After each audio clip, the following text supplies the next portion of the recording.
My name is Jan Armstrong Cobb, and on behalf of AJC Cincinnati and Hebrew Union College Jewish Institute of Religion, I welcome you to Combating Anti-Semitism and Religious Intolerance in Our Community, an educational symposium.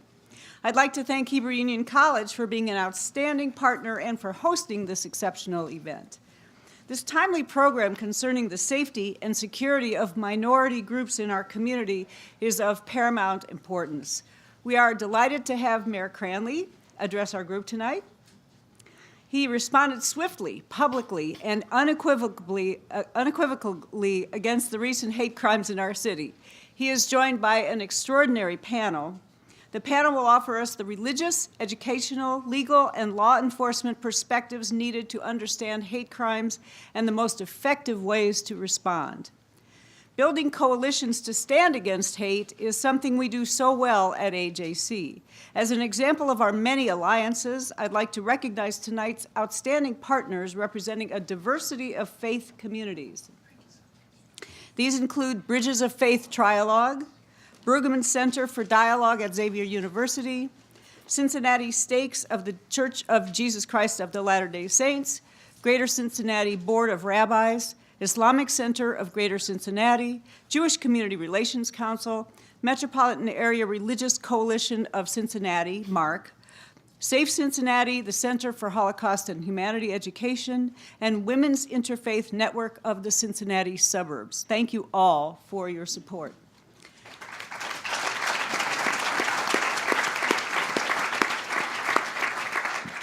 I'd also like to acknowledge a few of our legislative representatives who have joined us here tonight. Connie Logg of Senator Rob Portman's office, Stuart Zorn from Senator Sherrod Brown's office, Cincinnati City Councilwoman Yvette Simpson and Andrea Carter from Ms. Simpson's office, and Yasmin Chilton from Mayor Cranley's office, and Brian Griffith from Congressman Steve Shabitt's office. Thank you all for being here.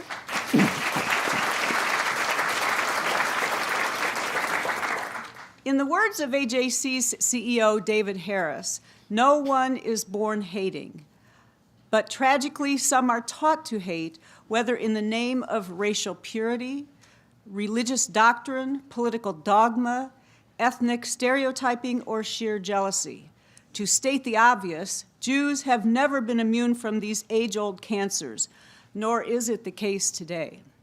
At this difficult time when anti-Semitic bomb threats and cemetery vandalism sow fear in Jewish communities, and violent extremism and far-right movements threaten our friends in other faith communities, we hope tonight's symposium will help to create an environment of tolerance and build mutual respect. We hope as well that together we can advocate powerfully for strong response to the bigotry we see and cultivate a community free from intimidation, discrimination, and abuse, and that we learn to do what's next. It's now my pleasure to introduce Rabbi Jonathan Cohen, Dean of the Cincinnati campus of HUC, to offer our invocation.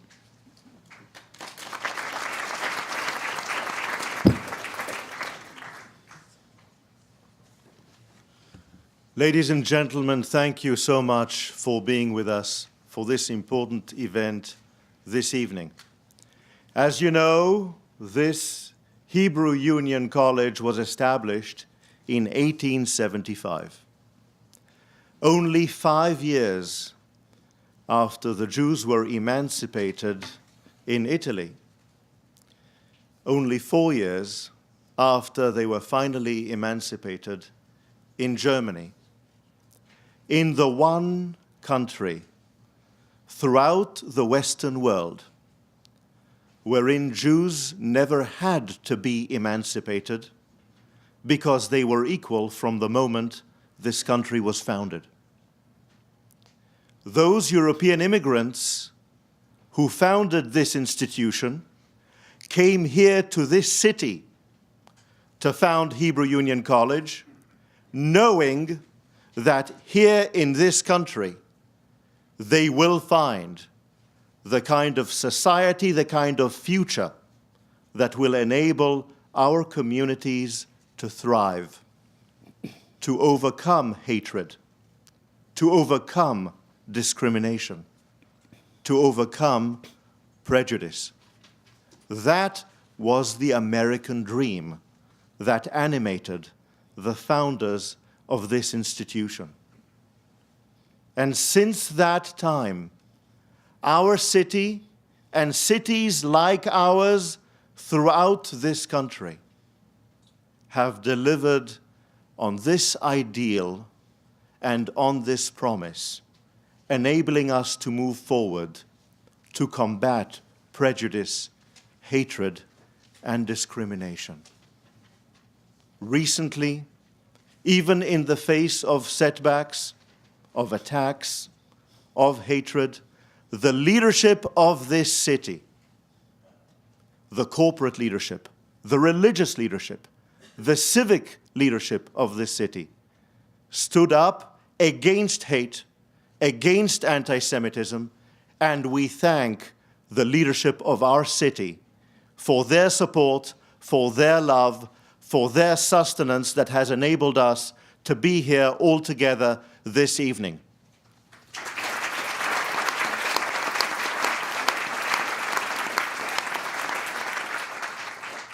And that leadership has also been the leadership of our Jewish community, of our Islamic community, of our Christian community, working together to combat hate, to combat discrimination, along with other leaders of faith traditions throughout our region.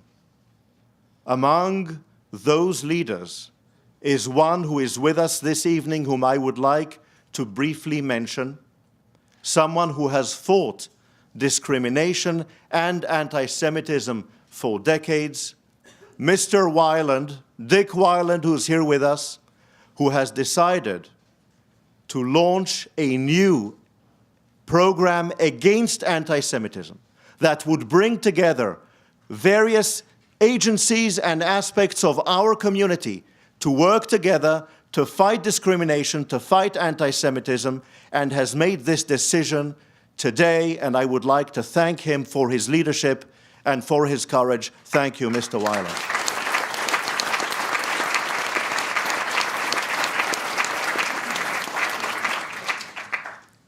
And so, as we launch this distinguished panel discussion, let us do so recalling the transcendent spark in each and every one of us. Recalling that transcendent spark beyond the color of one's skin, beyond one's complexion, beyond one's gender, beyond one's clothing, beyond all of those external signs behind which we share a humanity. May this evening's program contribute to our understanding of hatred and prejudice and enable us to fight together to overcome it. May it result in a stronger bond of humanity among all of us here this evening and among those we touch. And to that, let us say, Amen. Good evening. My name is Jeff Hirsch. I'm a reporter at WKRC TV, Local 12, and a proud member of the Bar Mitzvah class of 1964, Temple Beth Abraham, Tarrytown, New York. My parents would be so proud. I finally made it to rabbinical school.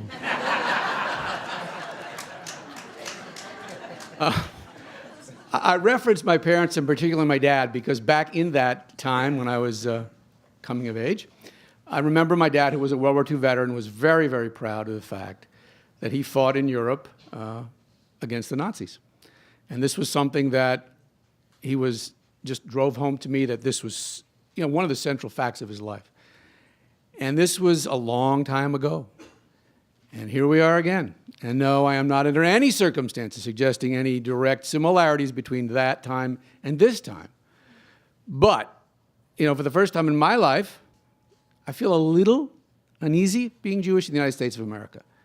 Not scared, not worried that anything's going to happen to me, but a little uneasy. And so that's why we have the panel here. That's why we have everybody here. And I want to also point out, as it's been said before, that this says combating anti-Semitism and religious intolerance. So this is not just about Jews.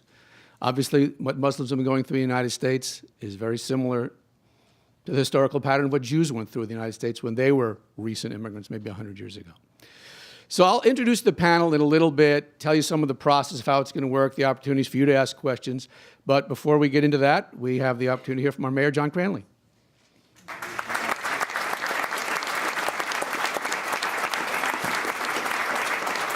Good evening. It is great to be here at the Hebrew Union College, which I never tire of telling people is the headquarters for the Hebrew Union College, and Cincinnati, the home of Reform Judaism, the Isaac Wise Temple, which is literally right across the street from my office, downtown in Cincinnati. And I want to also start off by thanking some people who helped make tonight possible, and I know I'll be leaving some people out. First, from the American Jewish Committee, Cincinnati, Sandy Kaltman, Jan Armstrong-Cobb, and Rabbi Noam Morans. Sandy is a personal friend. Her and her husband, John, have been major friends and supporters of the Ohio Innocence Project, which is at UC Law School, which uses DNA to get people out of prison, which is also standing up for the individual right and dignity of people who have been mistreated. From Hebrew Union College, Rabbi Ken Cantor and Rabbi Jonathan Cohen, who we just heard from, the great friend of interdenominational healing and reconciliation, Chip Herod, Cynthia Cummins, Kevin Mukai, Joe Bradley, Paul Beck, Rabbi Shanae Jaffe, my friends from the Islamic Center of Greater Cincinnati, Shakil Ahmad, and Iman Hassam Musa, Sarah Weiss, who I work with on a regular basis at the Jewish Community Relations Council, and the people I've worked with, including who I gave the Humanitarian of the Year Award, Peg Fox from the Metropolitan Area Religious Coalition of Cincinnati, Shep Englander, Shilpi Desai, and I do want to reiterate the recognition of my good friend Dick Weiland, who has certainly helped to educate me over many decades about Cincinnati Jewry and to introduce me to some great traditions in this community. And his generosity knows no bounds and is increasing as he is doing more and more for this community. You know, to me, it's clearly a story of good news and bad news. And as I reflect on where we are, there are signs of hope, and there are very, very troubling signs as well. And I think it's important as an American for us to remember some of our first principles. And remember that our Bill of Rights, which includes religious freedom, the First Amendment to the Constitution, precedes democracy and majoritarian rule. That the protection of individual rights is not subject to majority rule. The protection of individuality, which is such a hallmark of Western thought and of American thought in particular, is something that we can and should take very, very seriously. And as some of you know, my wife's family is from the Middle East, from Jordan. And as we have promoted democracy in the Middle East, sometimes that doesn't include protection for individual religious freedom. And it's important that we remember that we believe in certain individual rights that are not subject to majority rule, and religious freedom being one of them. A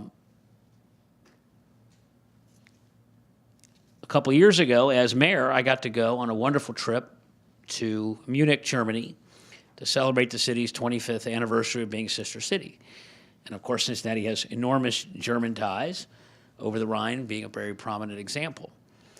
And when I was in that amazing city, which is a gorgeous city, and studied the history of Beethoven, you know, in the late 18th century, and the cosmopolitan nature of the city, and its incredible intellectual achievements in philosophy and music and art that preceded the rise of Nazi Germany.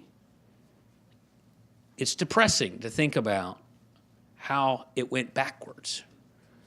If you look at the history of Germany, there was liberalization for individual freedom, including gay rights, which I'm also a big supporter of. That was commonplace in Berlin and Munich prior to the rise of Nazi Germany. So just because we have made progress, good progress, the rightful progress, towards expanding individual rights and individual dignity and freedom, we should not take for granted that those gains could be lost in a significant way. Certainly, we have seen with the bomb threat at the Islamic Center last week and the vandalism here not too long ago, not to mention the vandalism at Withrow several weeks ago, which, by the way, my own personal name was inserted into that, which was incredibly personally offensive. I think it's important to remember, and as part of the three Western and monotheistic religions, Jew, Christian, and Muslim, that there's no monopoly on who's been right or wrong. You know, if you think about the Crusades and you think about what happened in the mid-20th century with Nazism, these were predominantly Christian countries that engaged in all kinds of terrible deeds. And so I think about my own tradition as a Catholic, raised here in Cincinnati and educated by the Jesuits. You know, it was a Jesuit that as recently as Vatican II had to excise the anti-Semitic language from Vatican documents that were still in existence as recently as 1960. And I'm proud to say that we have a Jesuit Pope now who seems to be going further than any pope in my lifetime to try to spread the message of religious tolerance and freedom. And we, as a religion, as Catholics, still have further to go. Having said all that, it is clear that we can't deny what is happening in front of us. And what we have is literally, and I'm going to say it, people can disagree with me, but we have a president who literally said he wanted to ban people based on basis of their religion. We have a president who has a #1 advisor who has sponsored a website that has put forward some of the most egregious anti-Semitic conspiracy BS anywhere in this country. And, you know, that culture and the promotion of that culture has an impact. Ultimately, of course, people are responsible for their own individual behavior. But let's not kid ourselves. You know, the culture set by the leadership at the top has an impact across the board of what is acceptable and what isn't acceptable. And what we have seen over the last several months and years, and especially in the last year, in the rise of religious intolerance is something at 43 years old is not something that I remember witnessing in this country to this extent. Just recently, as another personal example, Councilmember Simpson and I asserted our belief that we should stand true to the tradition of Cincinnati being the home of the Underground Railroad Freedom Center, a sanctuary for people escaping slavery. Harriet Beecher Stowehouse is not too far from here. Not too long after that, as Dr. Cohen talked about, the Hebrew Union College was formed and Reformed Judaism here in Cincinnati, being the home of Fred Shuttlesworth and many other positive parts of our history. We strongly took a stand in favor of Syrian refugees and opposing President Trump's order against Sanctuary City. And soon afterwards, the state treasurer, Josh Mandel, literally proposed a bill to throw me in jail, literally, if cities continue to stand up for religious minorities fleeing persecution and oppression. Now, I don't think that bill's going to pass. I kind of wish it would. I'd be in great company in jail. All the great human rights leaders went to jail. I mean, he would do me a great favor if he'd take me to jail. But this isn't about me. What it's about is the fact that leadership at the highest level, at the presidency and the secretary and the treasury of the state, are engaging in rhetoric that is very dangerous. Interestingly, when Josh Mandel came down to Cincinnati to talk about this, I had said on the radio and in several interviews that and by the way, when we went to Jordan a couple years ago, my wife and I went with a Christian missionary group to visit Syrian refugees on the border of Syria and Jordan. It's a horrible crisis. And while the sheer numbers aren't the same, roughly 1 million Syrians versus 6 million Jews minimum killed in the Holocaust, the fact is that there's an analogy of freeing a terrible oppression at the moment. And I said that when America and some of my favorite presidents who made some big mistakes, like FDR, who didn't allow the resettlement of Jews during the 1930s, that was viewed as a historical sin of our country. And we should not repeat that sin. And we should take our fair share of Syrians who are fleeing this oppression. Well, literally, Josh Mandel said there are no comparisons because nobody accused the Jews fleeing the Nazis of being terrorists or posing a threat to the United States, unlike these Syrians. Well, some great reporters in Dayton did some digging and found very easily that there were plenty of press reports in the 1930s asserting that the Jews coming to America fleeing the Nazis were Nazi spies, literally threatening the peace and security of the United States. So it's directly analogous, what was happening then and now. I need not remind you that Germany was a democracy and Hitler was elected. And it's clear that populism is on the rise. And when you on the rise, and not only do you have a populist with dangerous rhetoric, with dangerous advisors who are clearly anti-Semitic here in this country, in France, you got Marine Le Pen, who is rising in the polls, whose father is a known anti-Semite. And her party, which she's trying to shape up, who knows if it's real, clearly has a deep anti-Semitic past. So it can happen to us again.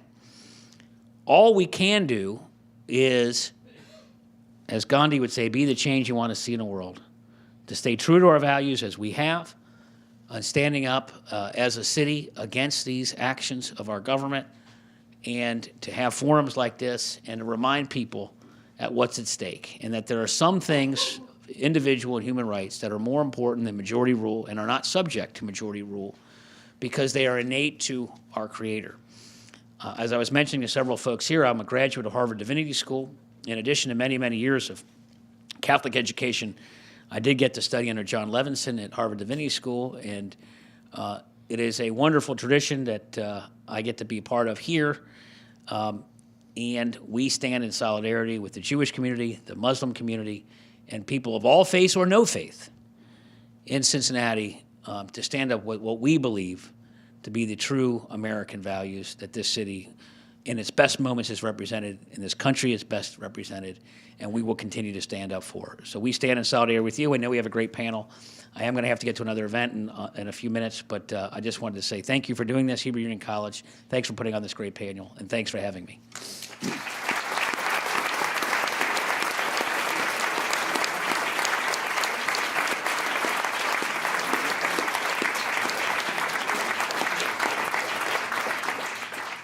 Thank you very much, Mayor Cranley. I'm going to just talk briefly about how this evening is going to go forward, and then we will get to our keynote speaker, and then we will get back to the panel.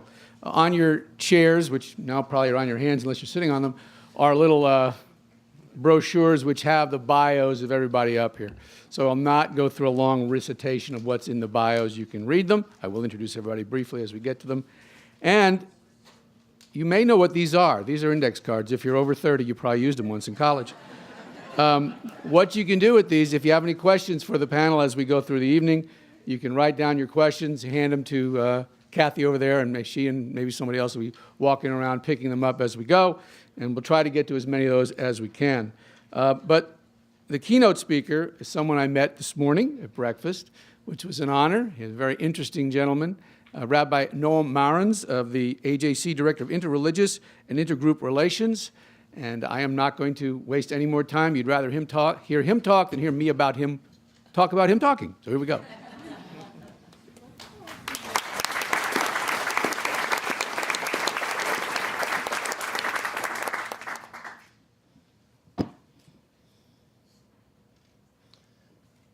Shalom, good evening.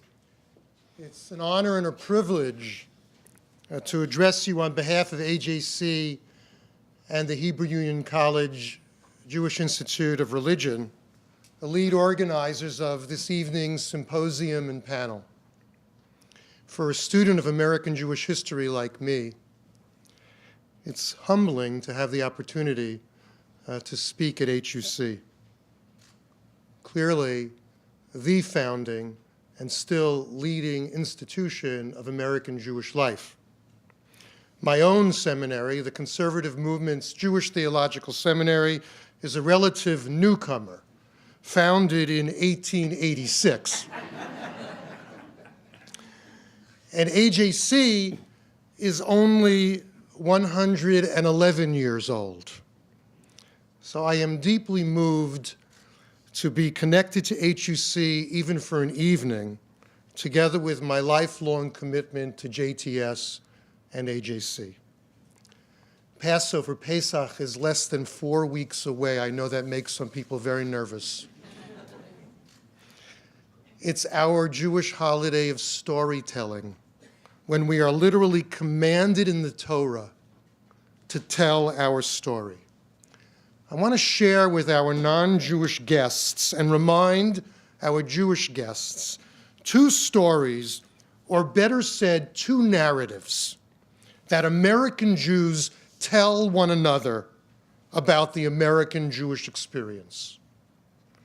The heading of the first story is, "There has never been for the Jewish people, in the thousands of years of Jewish diaspora communities, a more hospitable place than the United States of America."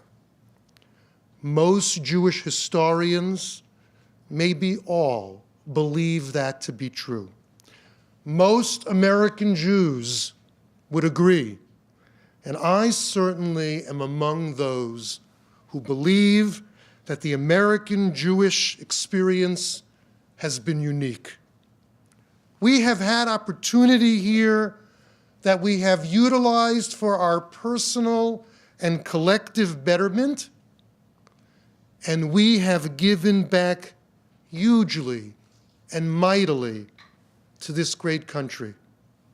We have benefited from religious freedom and the power of volunteerism to develop creative, vibrant, and new expressions of Judaism that have dramatically changed, mostly for the better, our self-understanding of what it means to be a Jew.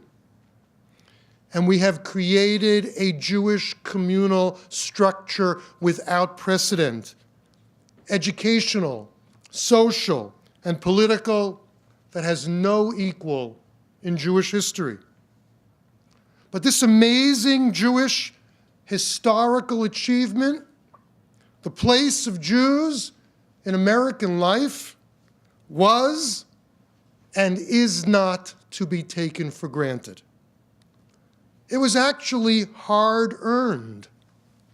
Yes, religious freedom was built into the founding documents of this country, and state-sanctioned anti-Semitism was so rare that it had a negligible impact on the course of American Jewish history. That does not mean that there never was societal anti-Semitism in this country. We endured anti-Semitic diatribes from popular and influential Americans, including Father Charles Coughlin's religiously motivated anti-Semitism of the 1920s. Henry Ford's economically motivated anti-Semitism of the 1930s.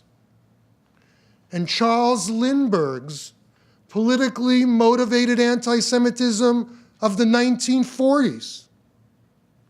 The parents and grandparents of my generation suffered from university quotas, glass ceilings, and restricted communities, hospitals, and clubs that make the American Jewish success story even more remarkable and unbelievable, given the obstacles. But a corner was turned in the post-World War II, post-Shoah era. Baby boomers like me, and certainly our children and grandchildren, I should only have some,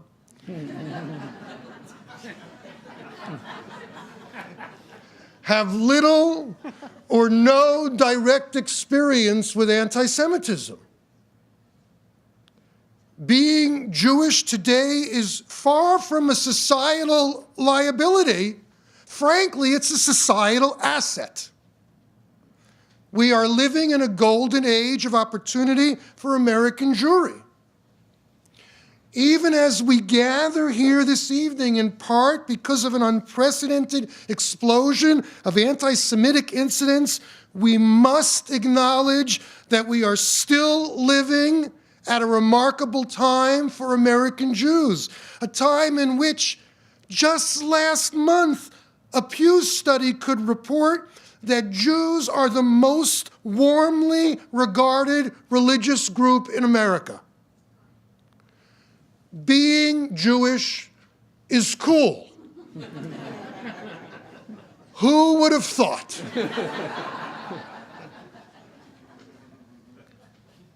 And that is why we are so rattled by the reality that has brought us together this evening. More than 150 bomb scares directed at Jewish institutions since the beginning of 2017, including your own Meyerson Jewish Community Center here in Cincinnati. Acts of vandalism against Jewish sites, including a swastika on HUC's entrance sign, and significant damage and headstone topplings at multiple Jewish cemeteries. Our sense of comfort, our at-homeness has been challenged in the most emotional ways. It doesn't take much to get us frightened because the images have been indelible. No Jew, no human being can be immune to the photos of vulnerable toddlers being repeatedly evacuated from their early childhood programs, holding hands with their classmates and teachers, sometimes escorted by uniformed officers, or senior citizens being rushed from their aquatic exercises, dressing quickly and exiting their formerly safe places. Now, before I further unpack the events of the last few months and offer some appropriate perspective, let me share with you another story, another narrative that American Jews tell one another. It is about our commitment to tikkun olam, to fixing the broken in our imperfect world. It is about our responsibility to our fellow human beings, all of whom are created in God's image and imbued with a divine spark. The Jewish dedication to human rights is based upon a universalized interpretation of a central verse of the Torah in the book of Leviticus, Lo ta'amod al dam re'echa. Do not stand idly by. Take care of those who are in need. Live a life that embraces the premise that evil triumphs only if good men and women do nothing. What motivates this Jewish impulse to be at the forefront of social justice? I would suggest three primary reasons. The first is the easiest. It is simply the right thing to do. Second, it is consistent with our grandest Jewish narrative, the Exodus from Egypt, and its eternal lesson. Take care of the stranger, the widow, the orphan, the downtrodden, because, as Exodus states, atem yidatem et nefesh hager. You know the soul of the stranger. You were slaves in Egypt. You were freed. Use your power to do the same for others. It is remarkable how relevant that message has remained for the Jewish people in every generation, not least for the generations that emerged from the Holocaust. Third, we Jews are motivated by enlightened self-interest. At any given moment, we might not be the target, but tomorrow, or the next day, or the day after that, we might be the target. At any given moment, we might not be the target, but we are always on the list. Those who hate one group rarely restrict their hatred. Their hatred is blind, and Jews are invariably included on the haters' lists. It is these commitments that explain why Jews respond so strongly when others are discriminated against. Whether it is the recent torching of mosques, the targeting of minority communities, including here in Cincinnati, as the mayor mentioned, the hatred, racist graffiti at Cincinnati's predominantly African-American Withrow High School, the bomb threat at the Islamic Center, whose imam I met this evening, the persecution of America's latest immigrants. We're all immigrants in America. Or the denial of America as a safe haven for refugees. We believe in both a secure and compassionate America. They are not mutually exclusive. A further word about the latest anti-Semitic acts. We must not react only with our hearts. We have to also react with our heads. We dare not minimize the seriousness of the situation, but we also must be careful not to overreact, especially before it is more clear who and what we are confronting. We dare not allow those who would intimidate, those who would proliferate hate and fear to determine the future of the American Jewish story. Instead, we should celebrate the newest American heroes. Who are they? The mothers and fathers, Jewish and non-Jewish, who have kept their emotions in check and bravely take their children back to the Jewish community centers the day after the bomb scare and the day after that. They have refused to succumb to the objectives of the perpetrator or perpetrators. They have denied them their victory. We dare not give them their victory. Yes, we cannot wait for physical violence to happen before we react, because then it is too late, and because there has already been psychological violence. But we also must not lose perspective.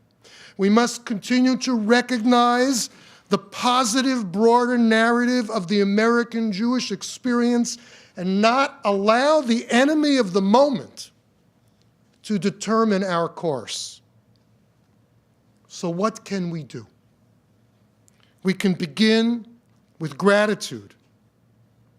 Gratitude for the diverse American leaders and just regular folks across religious, social, and ethnic lines who have stood up and banded together in solidarity with those who have been victimized, as all of you have done tonight.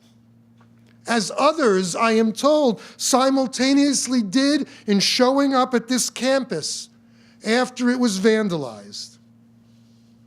And gratitude for law enforcement, who are working day and night to solve these very difficult cases.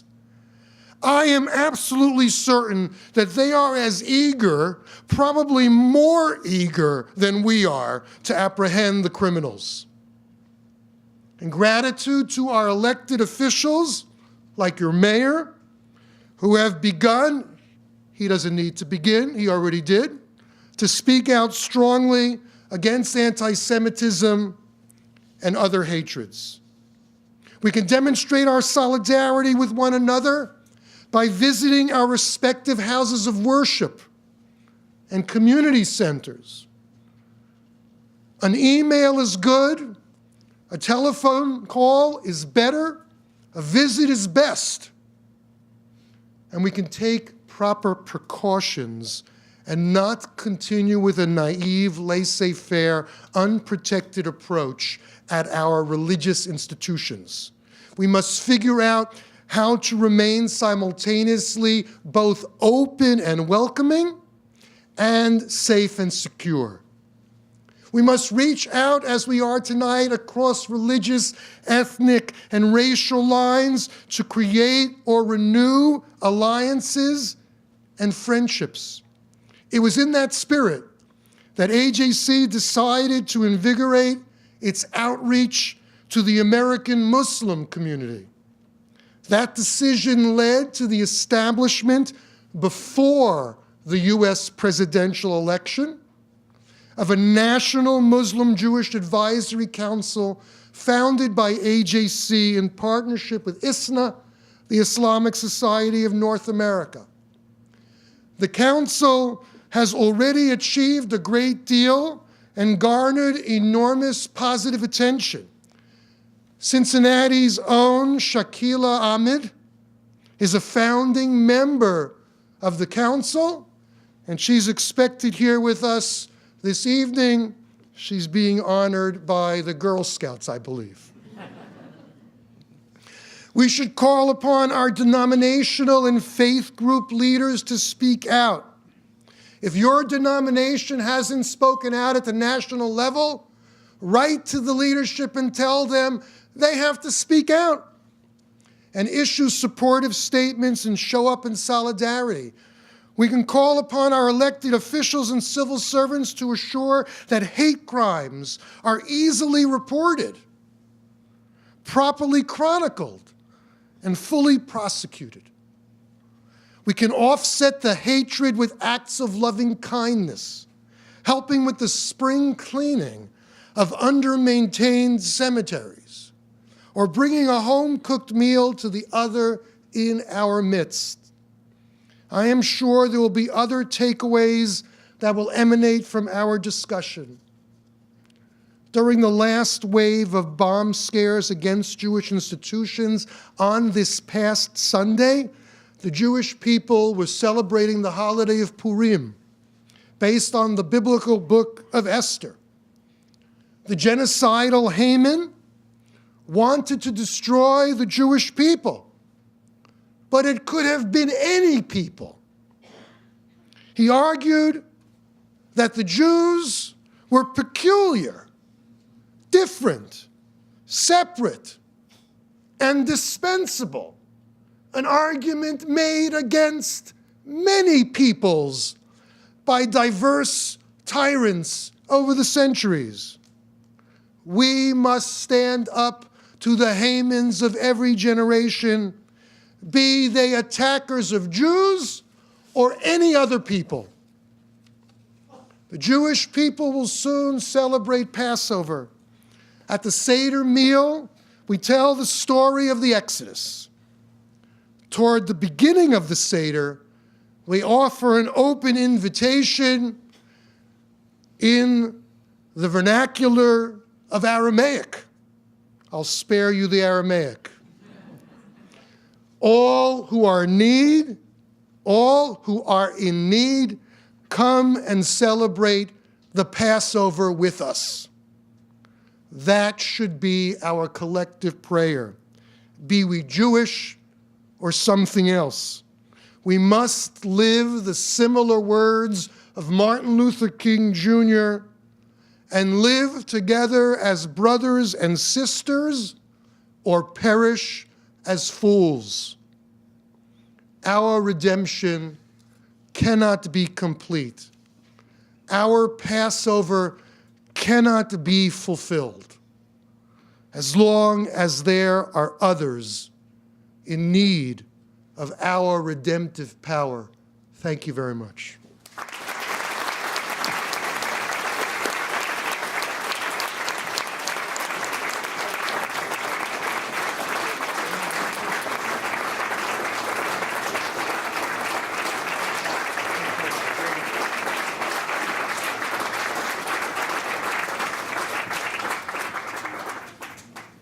Listening to Rabbi Marin speak, it occurred to me, and I suppose most people, or many people here know, that if you are more interested in the saga of American Jewish history, about 50 yards down the parking lot is the American Jewish Archives, and it's a pretty amazing place. So it might be someplace, if you've never been there before, worth checking out. If you've been there before, it's always worth checking out again. So here's how we're going to proceed now for the rest of the evening. I'm going to introduce the panel. They will make some remarks, and then I have some questions that I will ask, and then if you have questions there, that's not an auction. I think she's picking up the questions. Watch it. You might be buying something. But anyway, let me get, and so they'll speak, I'll ask a few questions, and then we'll get to the questions of the audience. So I'm going to go down, let's see, I don't even know what's left and right up here. But next to Rabbi Marin's is Dr. Dana Gregory Griffith, University of Cincinnati. In the middle, Captain Mike Hartzler, Sheriff's Office and the Fusion Center. He can explain that if you're not sure what that is. And Benjamin Glassman, the U.S. Attorney for the Southern District of Ohio. So what we'll do is that each of those can have a few minutes for an opening statement, opening comments, remarks, whatever. We might as well just go in the order that I introduced them, and then we'll take it from there. Can you hear me? Great. I wanted to thank the AJC and HUC for having me here, and it's an amazing crowd. If you're not looking at it, from this direction, you may not be able to see just how full the place is, but it's fantastic. So, being a professor, I brought a cheat sheet. I hope you don't mind. Right? So, we were asked a number of questions that might be ways that we can formulate a few remarks. And so the first question for me was, why is this a time of religious intolerance? And my response to that is we should first remember that U.S. history is filled with examples of religious intolerance. In the middle decades of the 17th century, anti-Catholic rhetoric and tract literature was circulated in the colonies, taking English anti-Catholic rhetoric as its model and using the biblical example of Saul and Amalek, with Catholics labeled as Amalekites. In 1654, Peter Stuyvesant, at the time the governor of New Amsterdam, wrote to the West India Company requesting permission to deny Jews entry into the colony. In the 19th century, intolerance towards members of the Church of the Latter-day Saints was not only intense, it was locally manifested here in Cincinnati. I don't know if folks knew that or not. We're coming up on an anniversary here.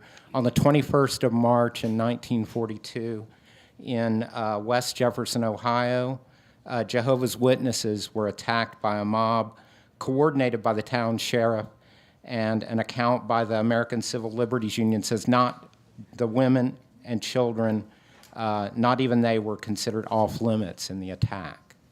So, we're not facing something that's exactly new here. The differences are that is the ability to disseminate intentional misinformation, propaganda, and intolerance at light speed.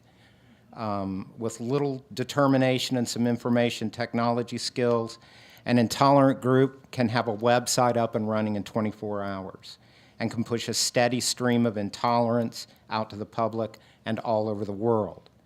Our access to media and our ability with smartphone technology to photograph or take video of examples of intolerance allow those examples to be rapidly disseminated and commented on. Those who hold intolerant views can reinforce intolerance by posting, reposting, fueling hatred with more negative comments. You can see this all over Facebook and Twitter, et cetera, right? So I think that's the main difference, is it's easier to see, it's easier to find, and those who want to perpetrate it can get the message out there and keep the ball rolling on it. So, and then the second question I focused on was, what are possible strategies for dealing with religious intolerance? And my opinion is that education is the key. I teach in the Religious Studies Certificate Program at the University of Cincinnati here in the Judaic Studies Department.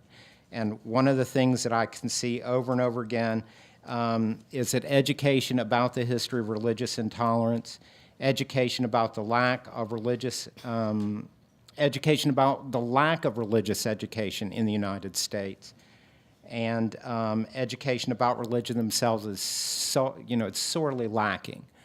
For the last 7 years, I've given out a religious literacy quiz to my students in several courses: Understanding Religious Intolerance, my World Religions course, and an Introduction to the Study of Religions course. And over, the students do very, very poorly on those. And believe me, I love students, don't get me wrong, but that's the state of where we are in terms of religious information in the country. People don't understand one another's beliefs and practices, and that's a very sorry state of affairs. And we need more religious education. It promotes critical thinking skills.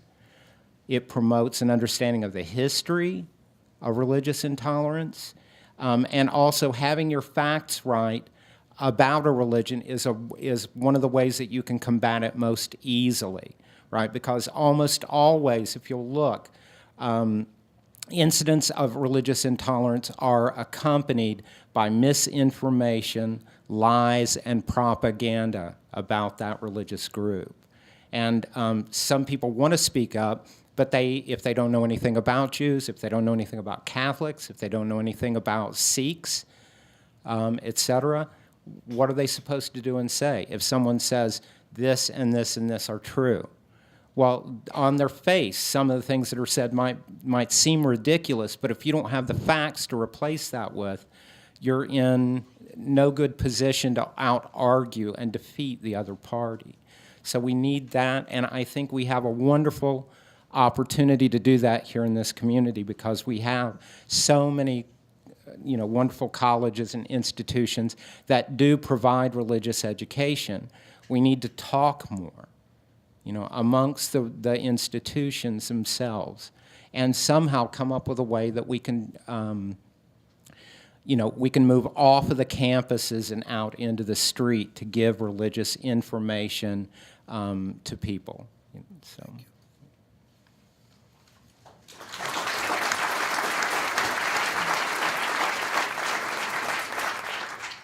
Good evening, and thank you for having me here this evening. Can you hear me? My name is Mike Hartzler, and in 2 months I will be in law enforcement for 37 years. I first got involved with the Fusion Center in 2013. Does anyone in here know what a Fusion Center is or does? Okay. Well, following 9/11 and the publishing of the 9/11 Commission report, it identified a serious lack of intelligence and information sharing amongst federal partners. Well, that not only happened amongst federal partners, but it happens between state, local, and federal agencies, and that's why fusion centers were developed. We're sort of like a mail hub where packages and letters and what we get in is information and intelligence, and try and turn that around and get that to the proper place so it can be addressed. If it has a federal nexus, it'll go to, and it's terrorism, it'll go to the JTTF. Or we work with TSA, we work with Department of Homeland Security Intelligence and Analysis. We work very closely on all levels with federal and state and local partners. Greater Cincinnati Fusion Center is one of 78 in the United States and its territories. So what's unique about that is that we talk to each other, and although it may seem sort of simple, it really doesn't. It doesn't happen. I mean, very often going from one state to another is like going to another country because our laws are different. Even though we share the same problems and have the same crimes and trying to develop the same intelligence and information, it was very, very difficult in the past for that to work and work quickly. So, for example, with what we talked about, the bomb threats at Jewish facilities, when those first began in Florida, the Florida Fusion Center, the Central Florida Intelligence Center, immediately notified the rest of the network that was going on. So we all knew that had started in Florida. And why do you ask that? Why is that? It's because we don't know where the shoe may fall somewhere else. So we work very closely together, and we have a common mission. Originally, fusion centers were established in an effort to develop counterterrorism intelligence. And that has expanded now and gone into all crimes and all hazards because there are connections with a crime that may occur. For example, what happened out here with the swastika, that may have a nexus or a tie to a federal case, or may have be tied to someone in another state. So those are the types of things that we do. We're operational support, and we provide that kind of information. We work very, very closely and try and work closely with the community and private sector partners as well. Has anybody ever heard of see something, say something? Okay, that is what I say this every place I go. If you think something is not right, and in your gut you think it's not right, most likely it's not, and you should report it. And I say to everyone, wherever I go, we all live in this country, and why do we live here? Because it's a democracy. We're free. We're free to get together and have discussions and talk back and forth openly.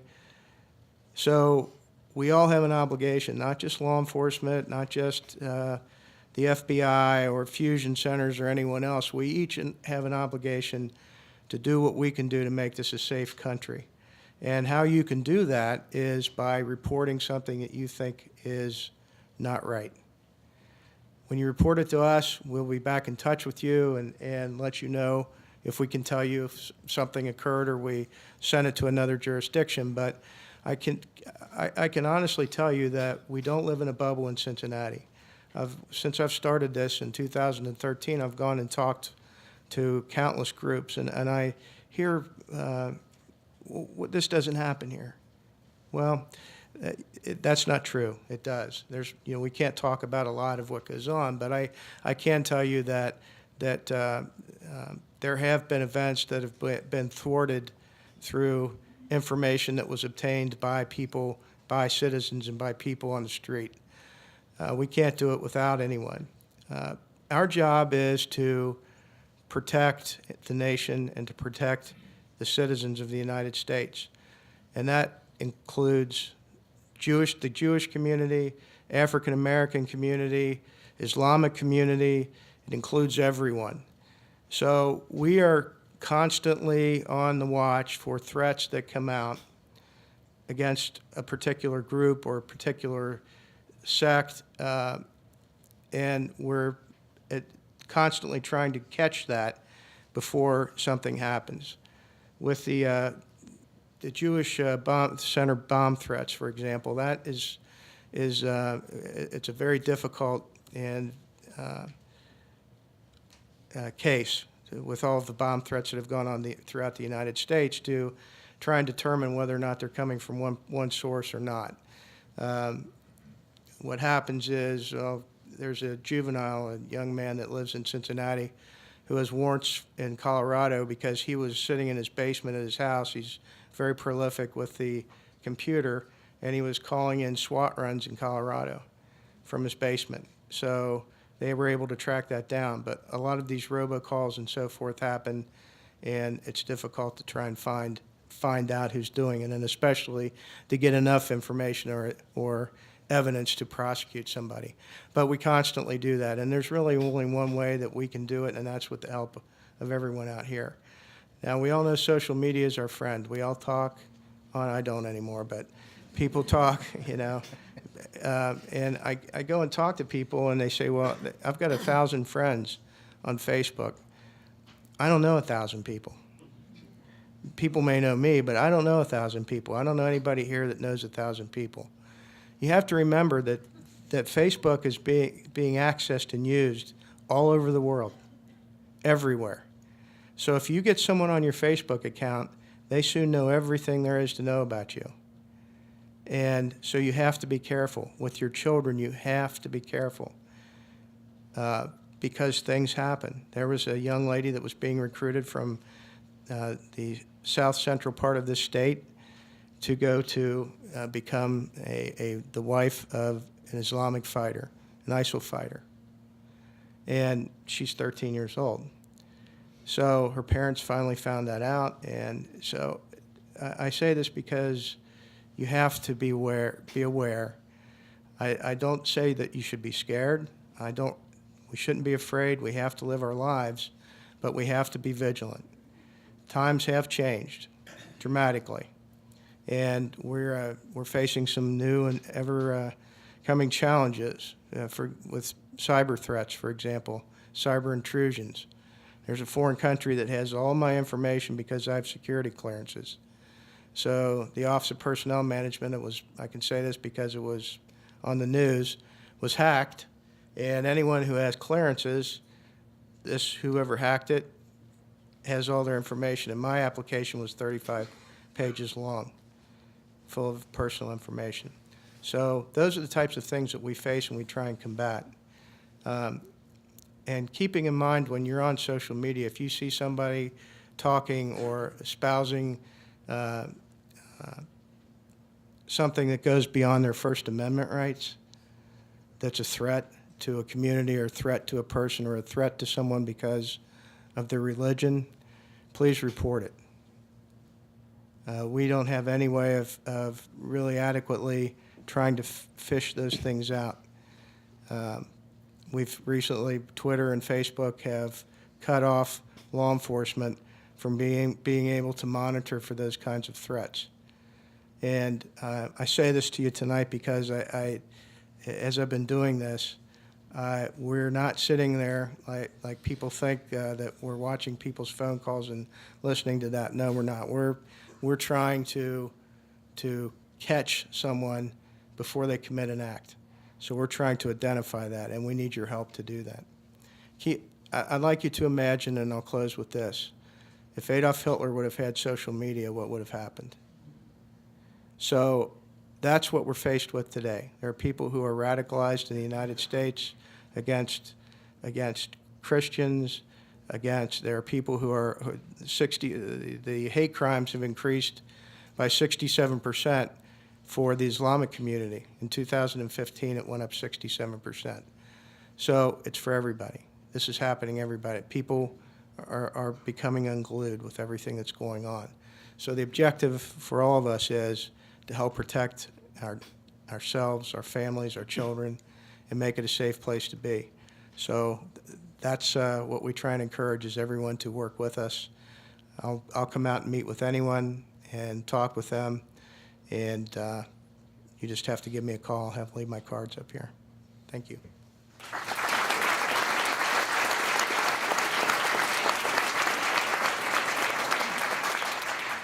Hey everybody, my name is Ben Glassman. I'm the United States Attorney for the Southern District of Ohio, which means that I am the chief federal law enforcement official for the southern 48 counties in Ohio, including obviously Hamilton County, I'll keep my opening remarks brief, and if we want to follow up with particular questions, I'm happy to do that.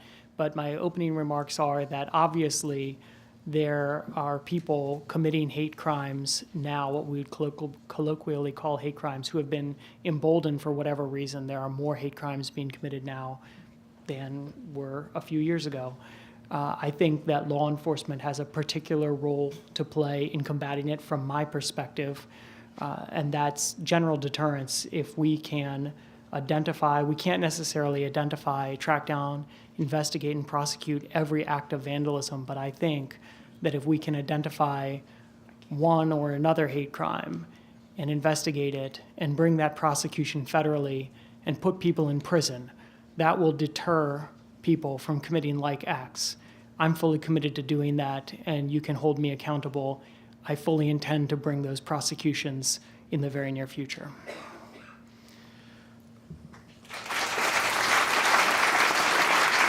This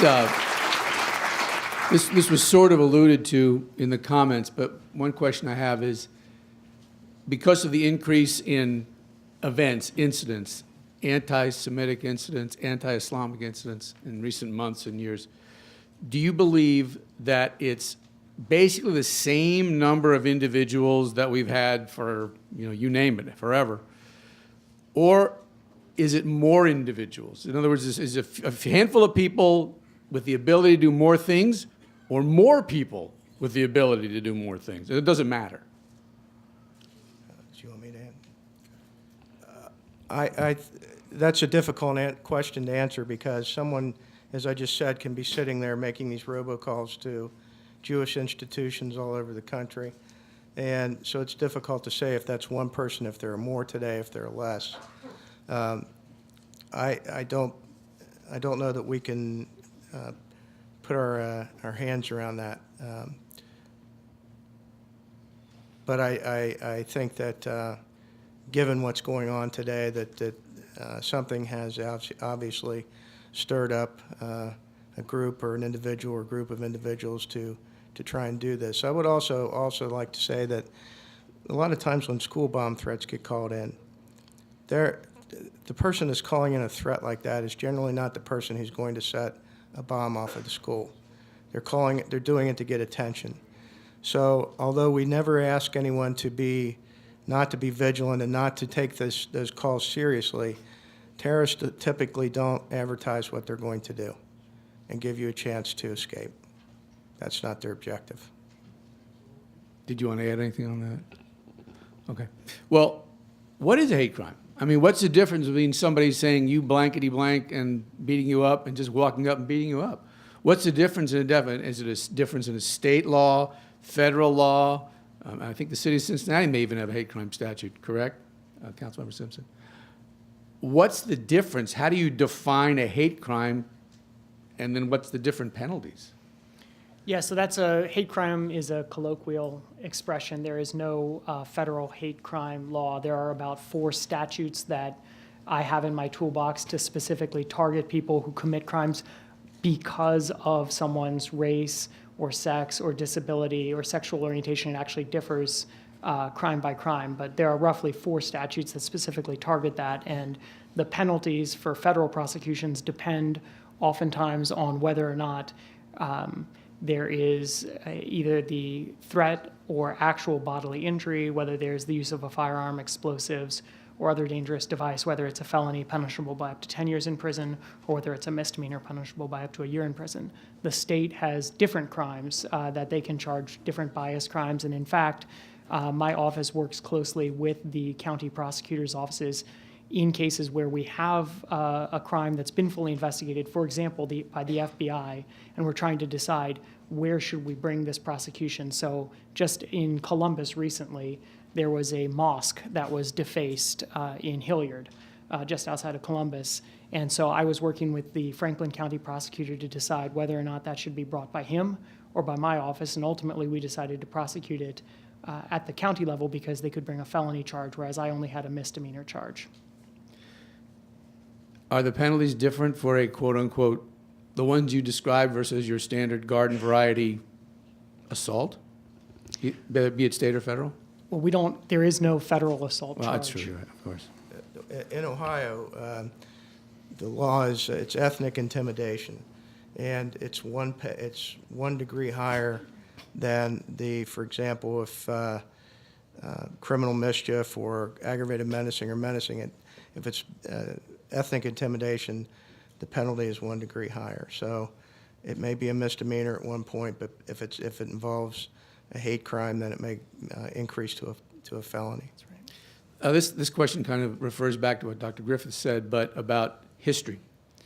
Not too long ago, I don't know, in the last couple months, I did a story about the anti-German hysteria which swept through the United States, including Cincinnati, during World War I.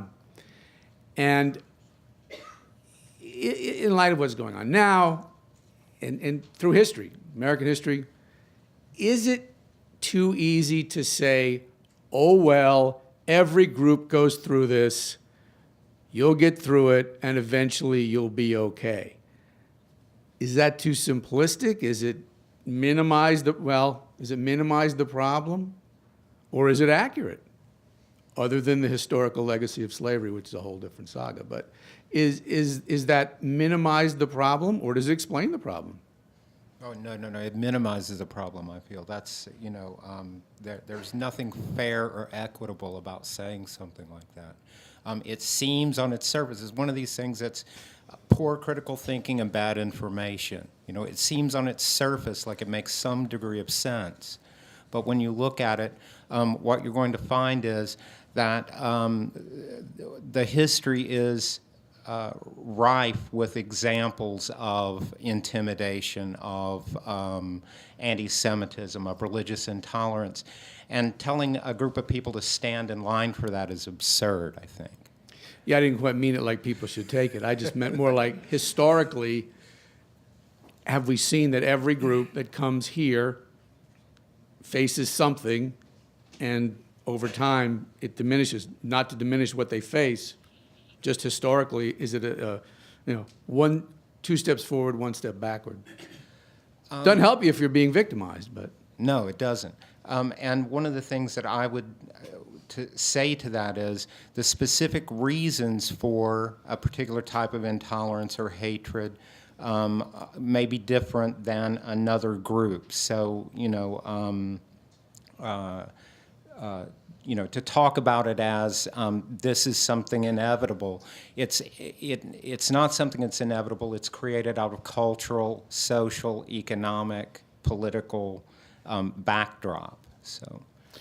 Question from the U.S. Attorney. Have you seen an uptick in actual prosecutions and convictions, or is this such that, well, it's been a steady number of cases brought to prosecution and conviction in the past, you name the time period?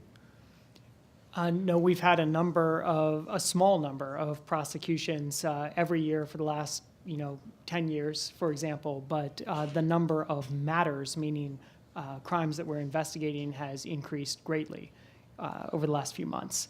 And of course, it takes time for us to be able to investigate, figure out who did it, and make sure that we have proof beyond a reasonable doubt before we bring the charges. So sometimes I know people can be frustrated because something happens, it's widely reported on, and there's nothing to be done about it immediately. But hopefully people will keep their eye on the ball, and when the prosecution does come around, people will take notice. We're right across the street from a university, and not too far from other universities, and we've seen in the universities across the country a certain degree of religious intolerance. Do you believe that, well, what can be done? Are universities doing enough? Should they do more? Can they do more? And why do you think we're seeing this on university campuses? Is it just reflective of what's going on in the nation at large, or is something else going on in universities? We haven't heard from you in a while. I'm waiting to speak on something that I am at least equally or more knowledgeable than the other panelists, and I'm glad to hear from my colleagues. But regarding university campus, I can at least speak about the sentiments of the Jewish community. And I did not have time in my 20 minutes to speak about other causes of an increase in anti-Semitism. But it's important to speak publicly about the increasing conflation of anti-Israelism and anti-Semitism. And this is a particular challenge on college campuses.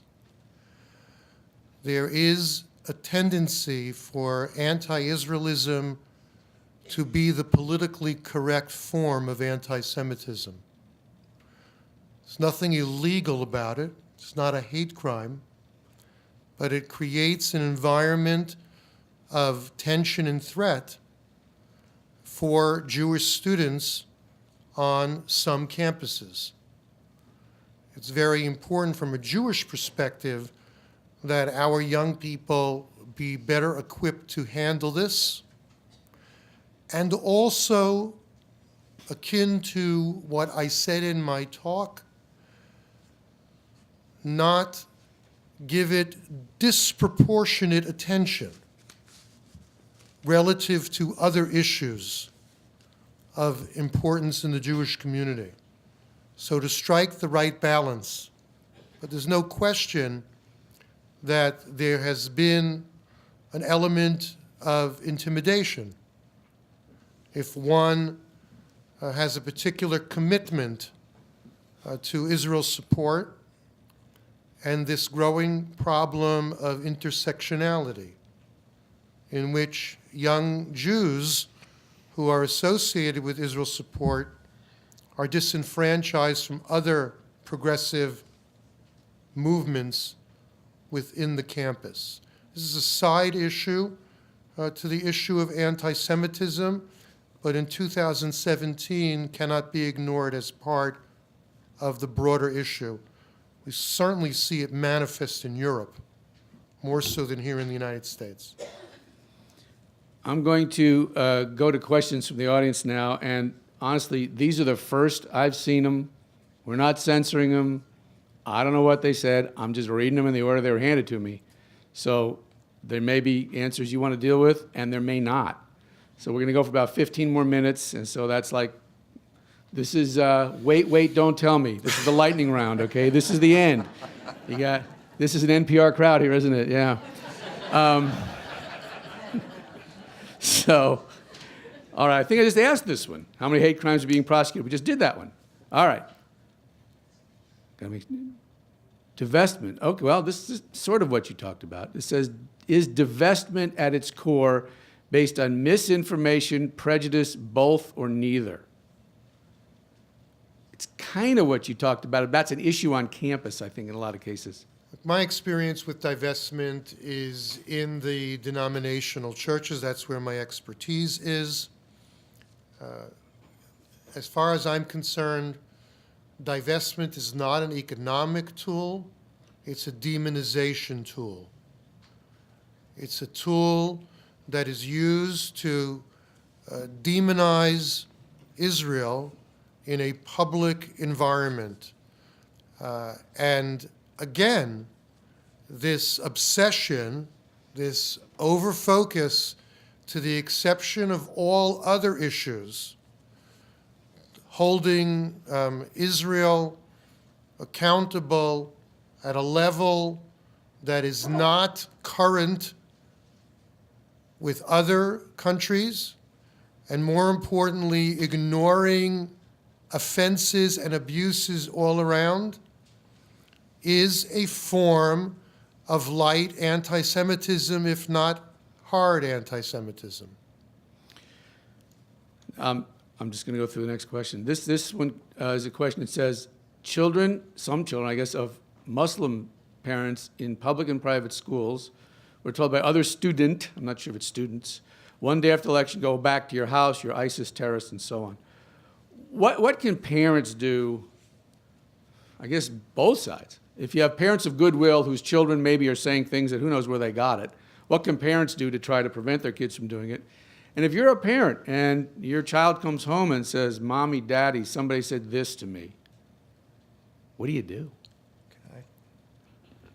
I think it's important to remember that children are hearing things at home, and that's why they go to school or wherever and repeat that.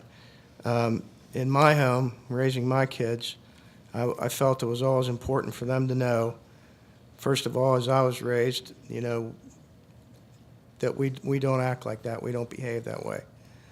And if someone speaks that way, then they have to understand they're on a higher level, not to lower themselves to that level. That's an ignorant statement. Those are statements that are made out of ignorance. And I don't know that there's a solution for how you control other children other than but more importantly, is how you influence your own to be able to step away from that and ignore it. Did anybody else want to comment on that? All right, I'm going to just read this one, okay? How can the use of language help or hurt or heal? And specifically, it says, in talking to a huge Trump supporter, what can we say that helps? Not trying to paint everybody with one brush, so I'm just reading the questions. And I don't know if anybody wants to dabble in a political question or not, but that's the question that's passed. We're not censoring these folks. Can you We're not. repeat that? No. It says, how can the use of language help or hurt or heal? Specifically, in talking to a huge Trump supporter, what can we say that helps? Well, I would say, regardless of who it is that you're speaking to, I'm going to speak again from a Jewish communal perspective. I think the Jewish community needs to diversify the number, character, ideology, denomination of people that we speak to. I think that we have to be talking to the full expression of American identity. I think that we cannot have our heads in the sand and think that we can only speak to like-minded people. This has not served us well, and we need to expand our universe of people that we speak to, especially people that we do not agree with. I've gotten two of these about the same idea, so I'll go to, they sort of, when you say see something, say something. Say something to whom? Is it simply pick up the phone and call 911, which is the easiest and most obvious thing, or there are other places you should call? Well, if it's an emergency or it's something that is happening, pick up the phone and call 911. You can go to our website, gcfc@gcfc.org, and there's a suspicious activity form that you can fill out, and you can submit it anonymously, or you can put your name on there, or you can call our office number at 263-8000. Those are ways to report it. And definitely report it. And again, I like to express that if you have the feeling that something's not right, trust your instincts and know that it probably is not. Yeah, let me add on to that real quick because, as you were saying earlier, the law enforcement does talk to each other. So report it to any law enforcement. Mm-hmm. So report it to Cincinnati Police, is excellent police force, doing a great job of investigating all of these matters. The Federal Bureau of Investigation, the FBI Cincinnati Field Division is here in Cincinnati. You can always call the FBI. The FBI actually has a supervisor here in Cincinnati who is in charge of supervising civil rights investigations. So you can always call the FBI. But if you get it to any law enforcement, it will go to the right place. Mm-hmm. This one's pretty, well, they're all interesting, but this one I find particularly interesting. And I think I just read something about the anniversary of the Nazi March in Skokie. Did I just, some of the people read that recently? Anyway, this one says, should hate speech and misinformation and intentional, I guess it is, deception be protected under the Constitution as freedom of speech? Does freedom of speech mean the freedom to hate and tell lies? Now, I know there's a legal definition of freedom of speech, and this may not exactly get to that on point, but It's something that we're sensitive to in investigations in terms of predicating investigations on speech. The Supreme Court's got a lot of case law from 2015 as the most recent case explaining what constitutes protective speech versus what constitutes a true threat, and that's something that we're sensitive to. But in my opinion, we're certainly going to be aggressive in prosecuting what I view as true threats. I think I'm going to make this the last one, Kathy. Yeah, okay. I'm going to combine this into two because they're two similar questions.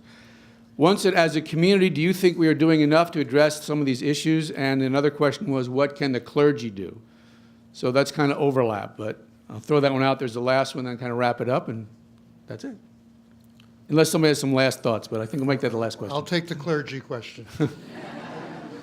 Sounds like Jeopardy. Clergy for 200. I alluded to it in my talk. I'll repeat it. Clergy can play a very important role by breaking down the barriers between communities. It is a follow-up to what I just said a moment ago. The more we know one another, the better off we're going to be. And it's going to enable more of the law enforcement requests that we heard from the two law officers here. When there is that kind of conversation and a greater fluidity between the communities, more will be understood and more will potentially be revealed. So, email's good, phone calls better, a visit is best. Jews visit Muslims, Muslims visit Jews. Latinos visit whites, African Americans, everybody getting to know each other a little bit better and not being stuck in their own cocoon. Anybody else want to add anything on that? Yeah, I think that there's more that we can do as educators and as people who are embedded in larger institutions. University of Cincinnati is a huge place. There are plenty of meeting rooms this size and larger, and what we need to do is not just educate the students who are sitting in our seats. We need to have some programming for the community as well and be able to use that free speech zone to talk about the basics of religion, about religious intolerance, about the history of it in the United States. I think that would be a big help. And I think that opening up the lines of communication with law enforcement, with folks such as myself and the U.S. Attorney's Office and other agencies is vitally important. We have to help one another. So it's very, very important that we do that. This is an excellent forum here, and I believe that these types of events are very significant and very helpful.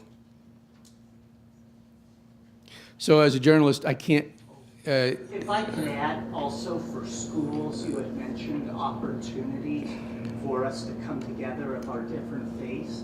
I have with me Sean Nichols from Trinity Lutheran. I'm from Mother of Mercy High School. We're in our last year, but also with Umama Alam of the Islamic Center and Phil Ganson and Mayerson JCC.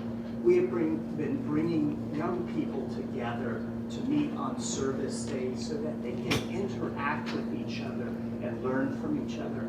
And I'd like to say it would be nice if maybe other of our educational institutions on the high school or grade school levels could have opportunities, simple gatherings of service where they could work together and meet each other.